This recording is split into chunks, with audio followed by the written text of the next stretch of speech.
Welcome back. I'm Kylie Corman, and I'm here in downtown Shreveport at Sam's Town Hotel and Casino, where just a little bit ago, the La Tech Bulldogs made their arrival ahead of Saturday's big matchup.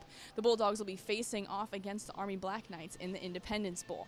Now, La Tech finds itself in a bit of a fortunate situation after Marshall dropped out of the bowl. The Bulldogs only have a record of 5-7, falling just short of a typical 6-win requirement to make a bowl game, but their strong push in the second half of the season in proximity to Shreveport made the Bulldogs ideal candidates. It's a huge honor. I think the biggest thing is being in a situation from where we were and so many opportunities this season and so many games where we were close. Our football team really continued to gel as we went through the season and really overcame a lot of hardships.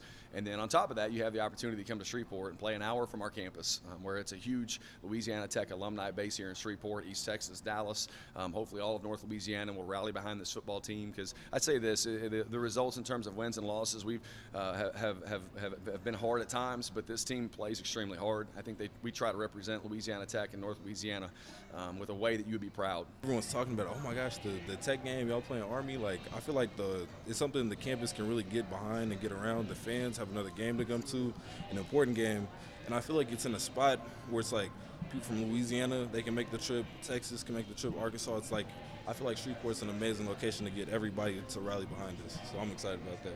With it being an unusual way to get the bowl game, it was an unusual way to notify the team. But that phone call that meant the season wasn't quite over was the best Christmas present the Bulldogs could get. This is an excited football team. I mean, it's obviously an unconventional way in terms of how things have happened, but I can tell you our football team is really excited. Whenever we heard the news and I was able to reach out to some of our older players, in particular the 17 seniors who played their last game, they were excited. Coach Cumby, he called me, he said, hey Mike, like, what are you doing right now? I said I was shopping at Target, obviously, and he's like, you're one of the first people I'm telling about this, I just want to get your insight, like, we could go to a bowl game. What do you think about that? I said, hell yeah. Like, getting the bowl game at a later date than usual meant the Bulldogs had to be extra strategic about prep. I think in terms of how you layer your prep, I think initially for us it was the mindset and the mentality, just from the standpoint of you for 2 weeks you've really kind of put everything to bed and you've moved on in terms of the off season. And so from a mentality standpoint of getting our guys engaged mentally, physically, getting our legs back under us, and then implementing these last week and a half, implementing these game plans for a very difficult opponent. And Army is a difficult opponent, ranked 19th in the country, a Heisman candidate quarterback, but it's a challenge that the Bulldogs are welcoming. The opponent that we have, it's amazing. Anytime you, as a defensive lineman, you want to go against the best, and playing against the best offensive line in college football, it's the best challenge we can ask for.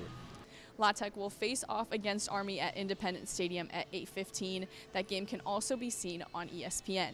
That's going to be it for sports reporting from Sam's Town Hotel and Casino. I'm Kylie Corman. We'll be right back.